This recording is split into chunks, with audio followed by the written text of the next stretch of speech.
Hello friends, मैं doctor DevanShu। स्वागत है आपका आज के इस नए वीडियो में। आज के इस वीडियो के माध्यम से हम बात करने वाले हैं काफ़ी स्पेशल टॉपिक जिसका नाम है मेडिकल सियोलिस्ट। मेडिकल सियोलिस्ट ये एक टॉपिक का एक पार्ट है। इस टॉपिक के बारे में ज़्यादा जो एक्सप्लेनेशन किया है स्टुअर्ट क्लोज ने, और स्टुअर्ट क्लोज की जो यूनिटी ऑफ मेडिसिन जो चैप्टर है उनका, उसके अंडर ये सियोलिस्ट का वर्णन है। तो मेडिकल सियोलिस्ट क्या होते हैं उसके बारे में आज हम इस वीडियो के माध्यम से देखेंगे। उससे पहले एक छोटी सी कहानी जो इस टॉपिक को समझने में, इसके कॉन्सेप्ट को क्लियर करने में काफ़ी आपको हेल्प करेगी। तो देर न करते हुए इस वीडियो को स्टार्ट करते हैं। उससे पहले अगर आपने अभी तक इस चैनल को सब्सक्राइब नहीं किया है तो पहले जाएं, सब्सक्राइब करें, बेल आइकन पे क्लिक करें ताकि मैं जो भी इस तरह के वीडियो बनाता हूं उसकी नोटिफिकेशन आपको हमेशा मिलती रहे। तो चलिए इस वीडियो को स्टार्ट करते हैं। तो आज की कहानी है एक हंसराज और एक उल्लू की कहानी है। हंसराज का नाम हंसराज इसलिए था क्योंकि वो हंसों के राजा थे। उल्लू से उनकी खास दोस्ती थी। उल्लू जंगल में रहता था, वन में रहता था, वो एक पेड़ पे अपना घर बना के वो रहा करता था। लेकिन दोनों के बीच अच्छी दोस्ती थी तो बातें काफ़ी शेयर करते थे।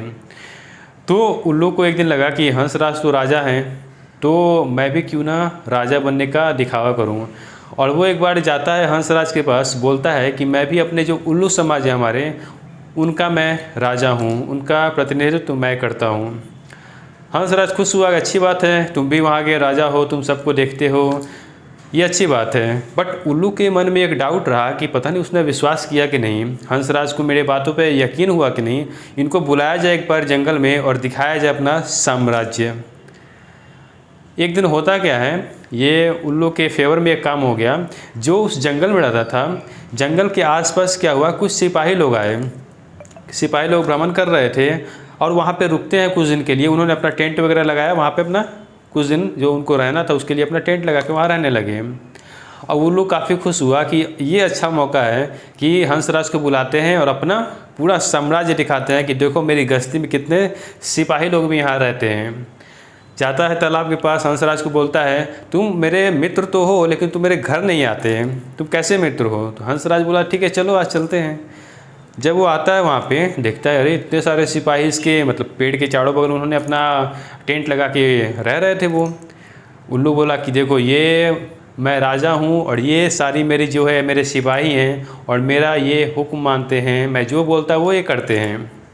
हंसराज काफ़ी प्रभावित हुआ। उल्लू सोचा कि अब इनको और प्रभावित किया जाए। तो हुआ क्या कि जो सिपाही लोग थे वो अब जाने लगे, उनका वहाँ पे जो कार्यकाल था पूरा हो गया था, वहाँ से उठ के जा रहे थे। तो उल्लू क्या करता था, अपनी आवाज़ निकालता था। उसका वो जो आवाज़ होता है उल्लू का वो निकालता था। तो ऐसा कहा जाता है कि जब उल्लू बोल लेता है तो लोग उस जगह को नहीं छोड़ते हैं, ऐसा अपशगुन लोग मानते हैं। जैसे उल्लू बोलता सारे सिपाही रुक जाते हैं। हंसराज को भी लगता है कि देखो उल्लू की बातें सब मान रहे हैं। दूसरी बार ऐसे ही किया उल्लू ने, तीसरी चौथी बार भी ऐसे ही किया। तो सिपाही लोग को गुस्सा आ गया। उन्होंने वहाँ से क्या किया, एक तीर चला दिया। और तीर चलाने का नतीजा क्या हुआ कि उल्लू तो बच गया, बगल में बैठे हंसराज जी को तीर लग गई। वो वहीं लुढ़क गए, मर गए। दोस्ती का ये परिणाम। और ये कहानी मैं इसलिए बता रहा क्योंकि जो उल्लू जी थे वो अपने आप को प्रिटेंड कर रहे थे, यानी कि अपने आप को राजा शो कर रहे थे। बट एक्चुअल में वो राजा नहीं थे, एक सिंपल एक उल्लू थे। और शायद वो इतना प्रिटेंड ना किए होते तो उनका खास दोस्त जो हंसराज जी थे वो यहाँ पे बच जाते हैं। कुछ ऐसा ही रिलेटेड है आज का ये टॉपिक, मेडिकल सियोलिस्ट। मेडिकल सियोलिस्ट का डेफिनेशन क्या है एग्जैक्ट, उसको पहले देखते हैं, देन फर्दर एक्सप्लेनेशन पे जाते हैं। सबसे काफ़ी सिंपल इसका मीनिंग है, a person who pretends to be knowledgeable and well informed. एक ऐसा व्यक्ति जो प्रिटेंड करता है, अपने आप को दिखावा करता है कि उसके अंदर बहुत ज़्यादा ज्ञान भरा हुआ है और उसके अंदर काफ़ी ज़्यादा इन्फॉर्मेशन है। ये दिखावा होता है, एक्चुअल में वो अंदर से पूरे खोखले होते हैं, उनके अंदर कोई ज्ञान नहीं होता, बट वो दिखावा ऐसा करते हैं कि वो बहुत एक ज्ञानी पुरुष हैं। इसको हम बोलते हैं मेडिकल सियोलिस्ट। सियोलिस्ट का मतलब ये हुआ। अब डायरेक्ट हम आते हैं टॉपिक पे। टॉपिक के आज का जो है स्टुअर्ट क्लोज ने इसको काफ़ी अच्छा एक्सप्लेन किया है। इस वीडियो के देखने के बाद आप जाएंगे उस टॉपिक को पढ़ेंगे तो आपका जो अंडरस्टैंडिंग है काफ़ी और ज़्यादा अच्छा क्लियर हो जाएगा। सबसे वहाँ पे जो पहला पैराग्राफ है उस वहाँ पे वर्णन है कि होम्योपैथी को लेके जो खासकर ओल्ड के समय में, पुराने समय में बहुत सारे लोग, बहुत सारे क्रिटिसाइज लोगों ने किया। यहाँ तक कि बहुत सारा अपना टाइम वेस्ट किया, यहाँ तक कि बहुत सारे पेपर इंक का यूज़ किया गया इसको क्रिटिसाइज़ करने के लिए, इस साइंस को धरातल पे लाने के लिए। बट हैनीमैन का जो एक विजुअलाइजेशन था वो काफ़ी तगड़ा था, और जो उन्होंने जो लॉ ऑफ सिमिलर को जो डिस्कवर किया था, ये कोई मन से बनाया हुआ एक लॉ नहीं था, ये जो प्रकृति के द्वारा नेचर का जो लॉ था उसी को उन्होंने इसको इम्प्लीमेंट किया था होम्योपैथी के तौर पे, यानी कि सिमिलर सिस्टम को ही इम्प्लीमेंट किया था जो कि नेचर में अवेलेबल है, उसको पेशेंट पे लागू करने का काम किया था। प्रयास बहुत हुए बट लोग असफल हुए।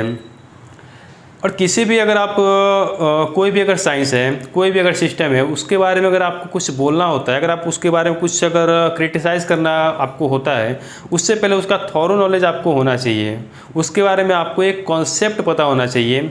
बिना कॉन्सेप्ट के जो सुपरफिशियल बातें करते हैं वो हमेशा इस तरह का जो अर्ध ज्ञान वाली बात है, हाफ नॉलेज, वो हमेशा स्प्रेड करते हैं।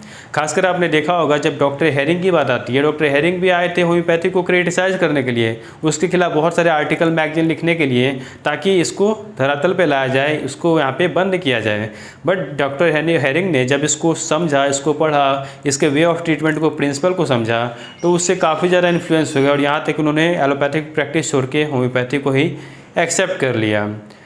यहाँ पे जो मेन कॉन्सेप्ट है कि अगर आप किसी साइंस के बारे में अगर बोलना, अगर आपको आता है, अगर बोलने में आपको कोई दिक्कत नहीं होता, तो उससे पहले आपको उसका ऑब्जर्वेशन, उसका जो एक्सपेरिमेंट है उसको देखना चाहिए, उसको अपने अंदर अपने ऊपर इम्प्लीमेंट करना चाहिए।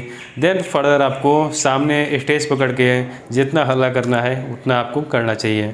तो पहले पैराग्राफ में लगभग इस तरह का ही कॉन्सेप्ट है।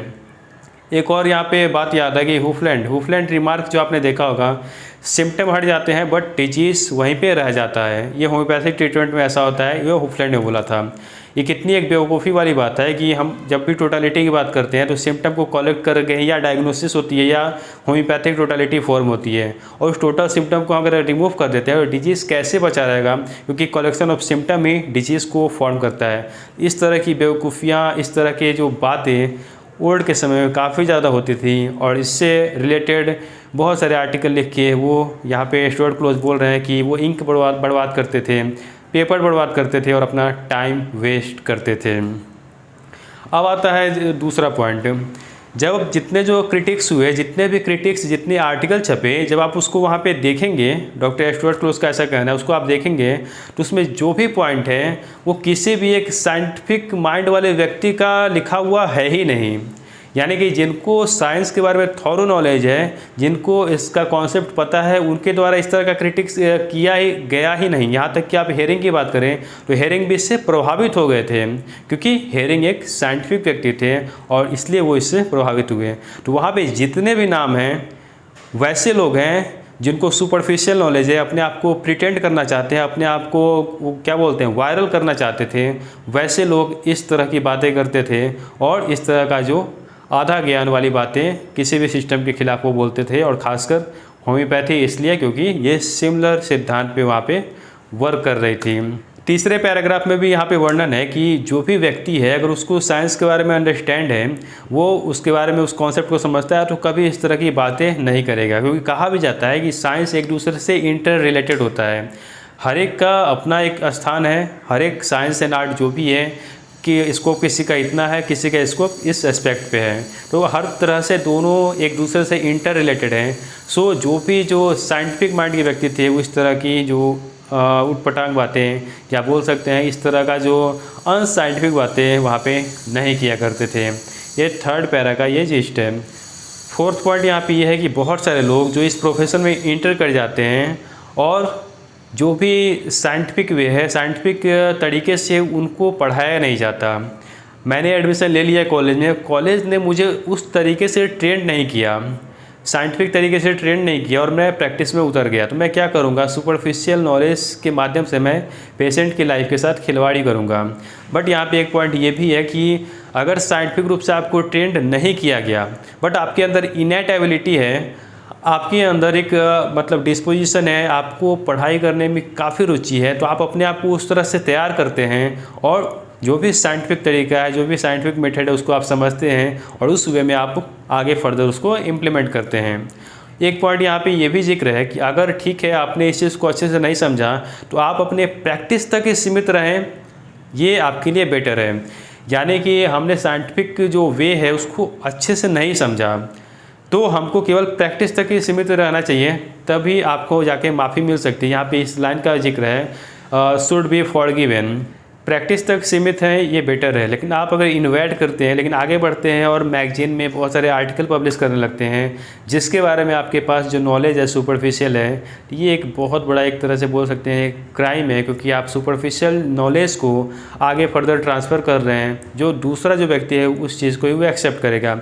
यहाँ पे स्टुअर्ट क्लोज का कहना है कि आप अगर साइंटिफिक वे में आपने इस तरह से आपने तैयारी नहीं की है तो आप प्रैक्टिस वे तक ही सीमित रहें, फर्दर आप लिटरेचर पे ना आए। कुछ भी आप जो उटपटांग बातें हैं या जो अनसाइंटिफिक बातें हैं उसको आप लिख के फर्दर उसको पब्लिश ना करें। इस तरह की बातें भी स्टुअर्ट क्लोज ने यहाँ पे कहा है। नेक्स्ट यहाँ पे जो पॉइंट आता है, सबसे जो मिसअंडरस्टैंड जो किया गया वर्ड, खासकर जो स्पिरिचुअल वर्ड, जो कि 9th एफोरिज्म में स्पिरिचुअल वाइटल फोर्स का जो जिक्र है, और दूसरा डायनेमिक्स ऑफ फोर्स, जो कि लाइफ प्रिंसिपल को एक्टिवेट करता है, उसको पुल अप करता है ताकि वो अपना एक्शन प्रॉपर रूप से कर सके। पहला वर्ड है स्पिरिचुअल वर्ड डॉक्टर हैन मैंने इसलिए यूज़ किया था कि उन्होंने जो मटेरियल कॉन्सेप्ट था जो कि उस समय काफ़ी प्रीडोमिनेंट था, उसके जस्ट अपोजिट में उसको एंटीथेसिस बोल सकते हैं, वहाँ पे वर्ड यूज़ किया था स्पिरिचुअल।